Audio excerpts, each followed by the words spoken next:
What is up, guys? Kevin from the KO Podcast. Today we're talking about the my NBA mock draft, the official mock draft of the KO Podcast. All and more right after this.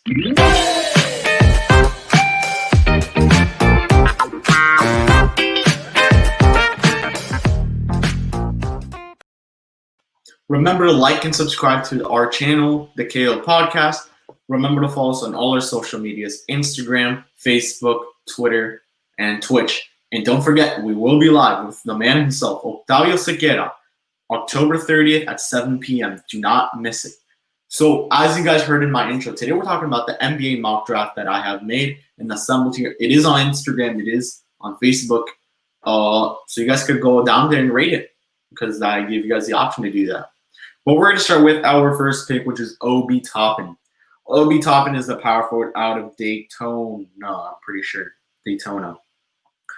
Great player. Not the consensus number one. This year, there's not really a consensus number one, unless you really want to say LaMelo Ball and put all the hype on him, which there is hype on him, but we'll get into that in a bit. We're talking about Obi Toppin right now. Obi Toppin is a power forward, really good player, in fact, I'm not going to lie. And I think this is the perfect fit for Minnesota. They need a power forward. They could develop this guy with Jarrett Culver and D'Angelo Russell, along with Karl-Anthony Towns. Yes, the shooting guard position is still one that they need to find, but I think we'll get into that in a bit. Our next pick is James Wiseman for the Golden State Warriors, the second overall pick, James Wiseman. This is the obvious pick that Golden State should have. Even though reports said they were blown away by Denny Avdija's workout, I'm not going to buy that for a single bit. They could be blown away, but their main need is the center.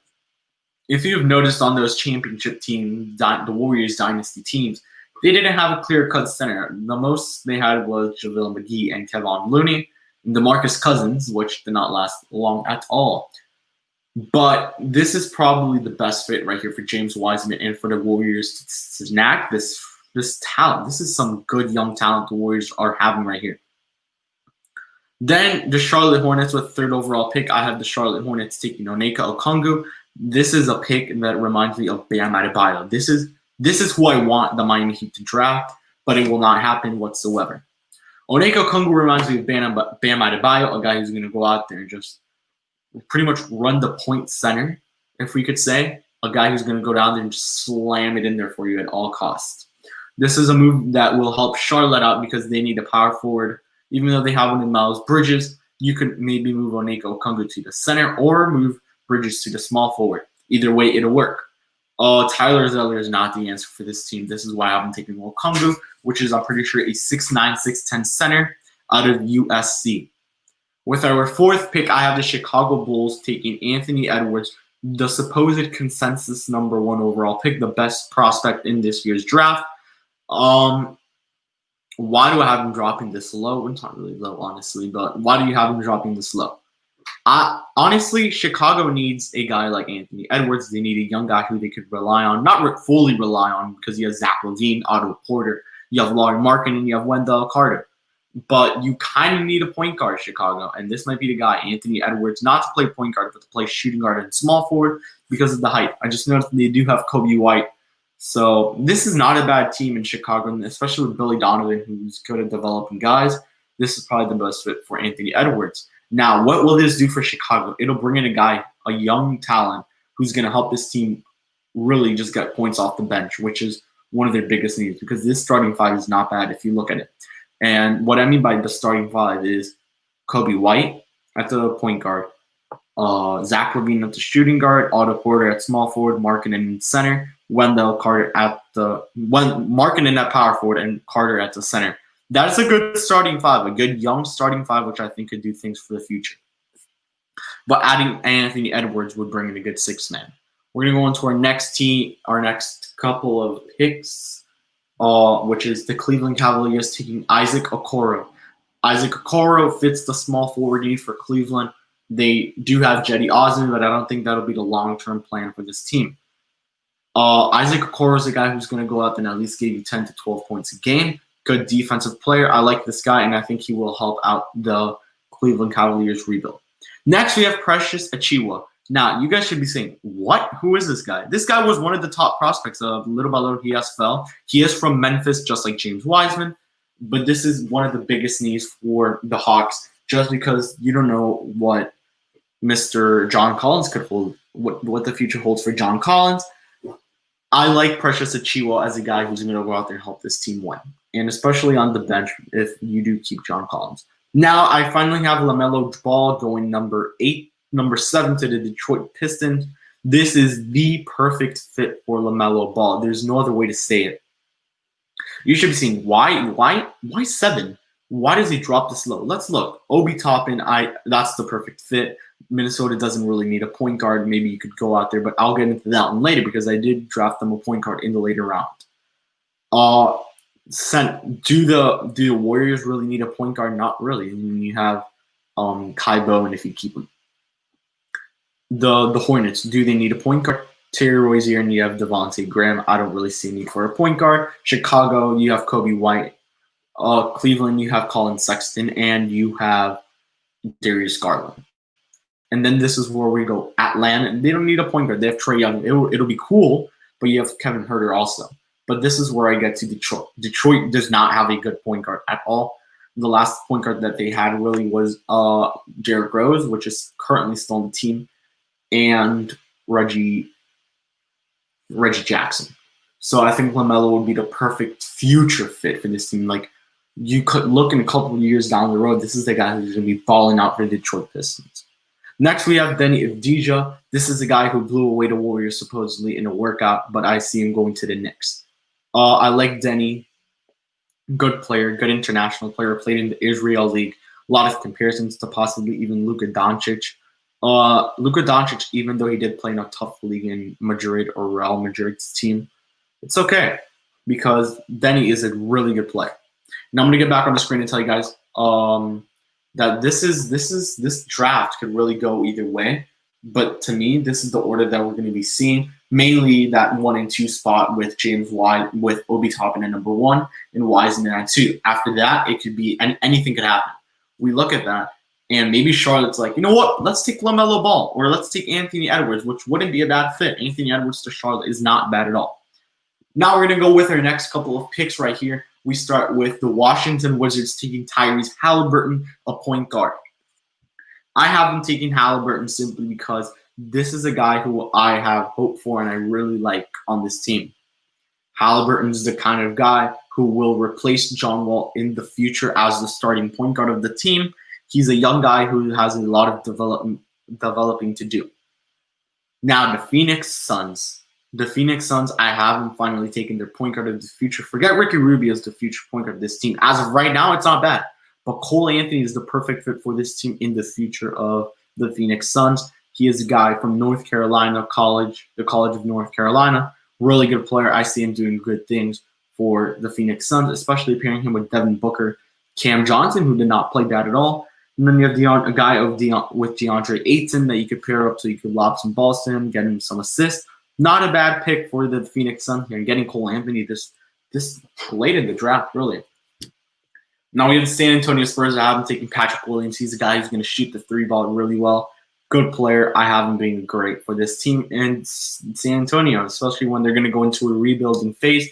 I don't see him going for a backup point guard since you have Derek White at the backup, and then you have DeJounte Murray. Josh Green to the Sacramento Kings. This is a good pick for the Kings. I like it a lot. He is a guy who reminds me of Tyler Hero, a young Tyler Hero when he first started with the Heat. But, yeah, Josh Green's going to be a guy out there who's going to be a good bench player, good bench role. Probably not a 6th man, but a 7th or 8th man getting respectable minutes, like 10 to 15 minutes a game. That's not bad. He's going to give you at least 5 to 10 points a game. So, yeah, and then my next pick for the New Orleans Pelicans is Tyrese Maxey. I love this fit for New Orleans. He is from Kentucky, I'm pretty sure. I like Tyrese Maxey. He's a good player, and I think he's going to be great for this team. Then with the Boston Celtics, we have Isaiah Stewart. I like Isaiah Stewart, a good player, power forward. The Celtics need it. Well, I mean, he is in the depth chart as a center. So when we look at it, you could say, you know, this team needs a center. Even though Daniel Tice is a good center, Kanter is a good center, I don't see one of the two are coming back. And I think that one of those two is Kanter. You do have Grant Williams, but if you really want to build for the future here as well, you go Isaiah Stewart. Cassius Stanley to the Orlando Magic. They are in need of a shooting guard big time. Evan Fournier might not be the answer, even though he's a really good player. I still have him taking Cassius Stanley, who is a guy who's going to help this team develop and go out there in the playoffs in the near future. Then we have Killian Hayes for the Portland Trail Blazers. They're in need of a point guard, even though they have their backup point guard. Forgot the name right now. If I remember, I'll tell you guys. But yeah, I mean, this is a guy who's going to go out and play good minutes. He is, I think, the third best point guard on the board. Now we're going to move on to our next couple of picks. Now the Portland Trail Blazers could be making different moves. They could say, "Oh, let's go for a center. We're not sure of the use of Nurkic or Whiteside." Or they say, "Let's go for a power forward because we're not sure if Melo is going to come back." A lot of things. This is an unpredictable draft. It's not the strongest class, but it's a draft that is very, very unpredictable. We're going to move on to our next couple of picks. Here we have Theo Maledon, the French man, going to the Timberwolves. This is why I said, hold up. This is why I didn't put him to draft LaMelo Ball. Because I like this guy a lot, and this is a snag in this slate of the draft. Just a couple picks before the Miami Heat. I'll get into depth in that one. RJ Hampton for the Dallas Mavericks. Jalen Brunson, you need a backup. JJ Barea is getting old. Well, he's already old, but he's getting old. So you get a guy of RJ Hampton's caliber. Like RJ Hampton, he's a guy who did play internationally. Daniel Oturu for the Brooklyn Nets. Even though you have Jarrett Allen and DeAndre Jordan. DeAndre Jordan isn't going to be around for too much longer on this team. He signed, I think, a 3-year deal. After that, he probably won't play basketball anymore. Get one more, like a 1-year minimum or something around that. But yeah, Daniel Oturu is a guy who you could go in and develop for the long future of this Brooklyn Nets team as a backup, or eventually you trade Jarrett Allen, since there are reports that say Drew Holiday and the Nets are interested in Drew Holiday. And then we go to the Miami Heat. This pick to me was highly impacted by the NBA Finals and the results, and how Anthony Davis absolutely slaughtered and bullied the Heat. Vernon Carey Jr. This is, I think, the perfect fit for Miami. Now you're going to be saying, why Vernon Carey, since you have Bam Adebayo? Bam Adebayo is a good player, but he was injured most of that series. So, and I'm not going to say, oh, Bam's going to be an injury-prone player. No, you need a backup player. Kelly Olynyk was not the answer. Myers Leonard was kind of the answer. But at the end of the day, I see the Miami Heat taking another center here, brewing him into this Heat culture, making him their number 2. And now, Bam still deserves that max contract. I'm not going to say he doesn't. And I think Bam's the future of this team as a center, not a power forward. Unless you say, let's go with a lineup of none if he's still on the team after the season. Jimmy Butler, Tyler Hero, Bam, and then you have at the center, Vernon Carey. Now we're going to go with our next pick, Nico Mannion. The Sixers are in need of a backup point guard. That was in a clear position for them last year. I think Nico Mannion really fits that for them. Aaron Nesmith, one of the top shooting guards of this draft, drops all the way to the Denver Nuggets. This is personally just for me, in my case, would be a best player selection. Kira Lewis Jr. for the Jazz, just a good point guard that's going to go out and develop for you in the future, since now you have Mike Conley. And then you have Trey Jones for the Bucks. He's a player that will develop as a point guard, since the Bucks don't have a clear-cut point guard, since you have Bledsoe and then you have George Hill.